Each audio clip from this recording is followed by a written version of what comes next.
नमस्कार साथियों, first flight study point channel की तरफ से मैं राकेश आपका स्वागत करता हूं। हरियाणा स्टाफ सिलेक्शन कमीशन और सरकार के लिए गले की फांस बनता जा रहा है सीईटी एग्ज़ाम 2023।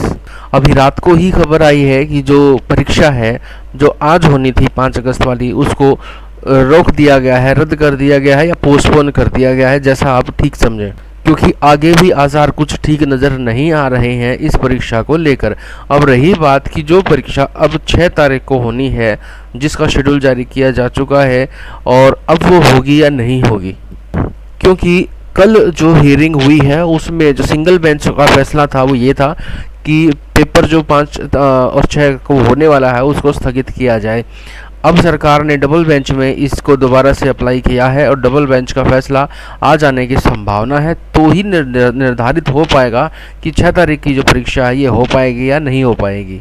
हालांकि सरकार जल्दबाजी में है, किस एग्ज़ाम को ले लिया जाए, किस चीज़ की जल्दबाजी है ये सरकार ही समझ सकती है, क्योंकि इतनी सारी अनियमितताएं, इतनी सारी समस्याएं मिलने के बावजूद भी ये परीक्षा कंडक्ट करवाए जाने को लेकर सरकार जो बेचैनी दिखा रही है वो कहीं ना कहीं शक पैदा कर रही है। अभी कल ही एक नोटिस जारी किया गया था सुबह एचएसएससी के द्वारा कि जिन अभ्यर्थियों के एडमिट कार्ड डाउनलोड नहीं हो रहे हैं वो अपने पुराने एडमिट कार्ड लेकर भी जा सकते हैं। दोस्तों, आज से पहले भी जो एग्ज़ाम हुए हैं उनमें अगर थोड़ी सी भी माइनर सी भी मिस्टेक किसी कैंडिडेट की मिल जाती थी तो उस कैंडिडेट को एग्ज़ाम नहीं देने दिया जाता था। लेकिन अब ऐसा क्या हो चुका है कि पुराने एडमिट कार्ड ले जाकर भी आप पेपर दे सकते हैं, कोई भी आपके ऊपर बाउंडेशन नहीं है। तो अगर पहले जो ये नकल के केसेस मिलते थे या 420 के केसेस मिलते थे, तो अब इस कंडीशन में कितनी ज़्यादा धांधली हो सकती है इस बात का अनुमान आप भली भांति लगा सकते हैं, क्योंकि सरकार का ध्यान सिर्फ और सिर्फ पेपर कंडक्ट करवाने को लेकर नज़र आ रहा है, कैसे भी करके पेपर ले लिया जाए। हालांकि जिन बच्चों की अच्छी तैयारियां हैं या जो फेयर हैं उनके लिए उनका तो नुकसान ही है, लेकिन जो किसी जुगाड़ के चक्कर में बैठे हैं उनके लिए तो ये एक गोल्डन अपॉर्चुनिटी साबित हो सकती थी, जिस तरीके से पेपर सरकार कंडक्ट करवाए जाने को लेकर बेचैन नज़र आ रही थी। इसी को लेकर आज अखबार में भी ये डिटेल में न्यूज़ आई है, जिसमें बता रखा है कि पिछले महीने स्क्रीनिंग टेस्ट के लिए 4 गुना अभ्यर्थियों को बुलाए जाने के मामले को लेकर सरकार की आलोचना हो चुकी थी। सीएम भी इस बारे में जवाब दे चुके थे, लेकिन अब स्क्रीनिंग टेस्ट पर रोक लगा दी गई है। करीब 1.5 साल से ये भर्ती लंबित है, लेकिन अगर आप ज़्यादा बारीकी से जाएंगे, 1.5 साल नहीं, ये और भी पुराने समय से ये मामला लंबित है, पेंडिंग पड़ा है, जिसमें बहुत सारी जो वैकेंसी हैं, जिसमें आप कैनल पटवारी या ग्राम सचिव भी शामिल हैं, ये भर्तियां भी ज़बरदस्ती इसी सीईटी में कंसिडर कर दी गई हैं। हालांकि वो पेपर पहले हो जाने चाहिए थे, लेकिन अब तक वो कंडक्ट नहीं हो पाए हैं। अब ग्रुप सी की लगभग 32,000 भर्तियां इसके माध्यम से सरकार कराना चाहती है। पहले फेज के एग्ज़ाम हो चुके हैं, 4 गुना अभ्यर्थियों को सरकार बुलाने की तैयारी में थी।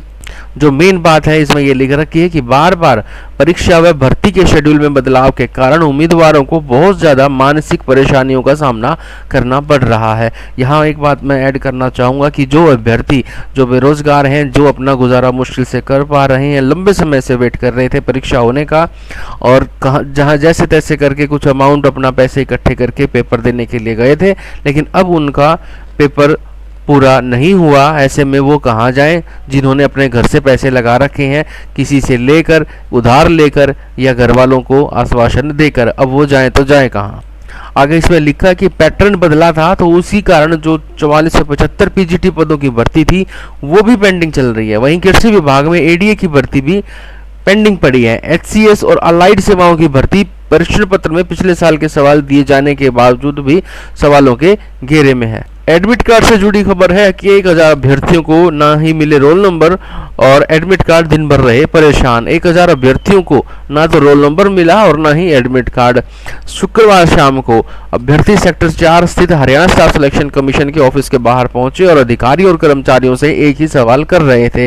हालांकि हमारे पास भी ऐसी वीडियोज आई थी कि लेट नाइट तक बच्चे वहां पर मौजूद थे और परेशान नज़र आ रहे थे, क्योंकि ना तो वहाँ कोई जवाब देने वाला नज़र आ रहा था, ना ही उनकी समस्याओं का समाधान हो पा रहा था।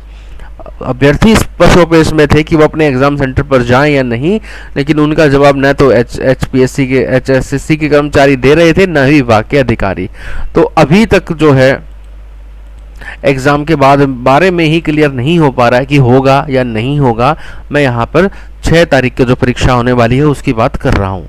लेकिन जहाँ तक अब तक का जो माहौल नज़र आया है, लगता नहीं है कि 6 तारीख की परीक्षा भी हो पाएगी। हालांकि ऑफिशियल नोटिस का हमें इंतज़ार करना पड़ेगा।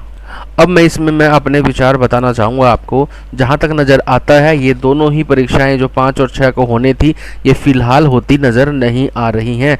जो अभ्यर्थी ईमानदार हैं, अपने अच्छे से तैयारी कर रहे हैं, उनको ज़रूर दुख हो सकता है इस बात से, लेकिन जो सच्चाई है, जो मुझे लगा, मैं आपको बता रहा हूँ।